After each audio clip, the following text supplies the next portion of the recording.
இந்த தூணிலே கடவுள் இருக்கிறானா என்று இரணியன் கேட்கிற போது மகன் சொல்லுகிறான், இருக்கிறான். இந்த தூண்ல மட்டுமல்ல துரும்பிலும் இருக்கிறான் என்றெல்லாம் கதை படித்திருப்போம்.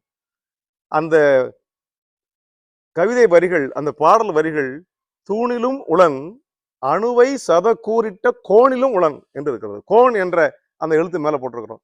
அணுவை சதக்கூறிட்ட கோணிலும் உளன். இந்த தூண்ல மட்டுமில்ல, அணுவை 100ஆக சதக்கூறு 100 பங்கு, சதம் என்றால் 100, ஒரு அணுவை 100ஆக உடைத்தால் அந்த பகுதியிலும் கூட இருக்கிறான் கடவுள் என்று. அப்படியானால் அணுவை பிளக்க முடியாது, அணுவை உடைக்க முடியாது, அணுவை அழிக்க முடியாது என்று அறிவியல் கண்டுபிடிக்கும் காலத்திற்கு முன்னதாகவே அணுவை பற்றிய அறிவு நம்மிடத்தில் இருந்திருக்கிறது. அணுவை துளைத்து எழுகடலை புகுத்தி என்று எழுதினார் அல்லவா? அணுக்கம் என்றால் நெருக்கம். அணுக்கள் எப்படி நெருங்கி அந்த மூலக்கூறுகளை உருவாக்குகிறதோ அதை போல அணுக்கமான தொண்டர், அணுக்கமான நண்பர் என்றெல்லாம் இந்த சொற்கள் எல்லாம் தமிழ் வழக்கில் இருக்கின்றன. அணுவை பற்றிய அறிவு நமக்கு இருந்திருக்கிறது என்பதற்காக.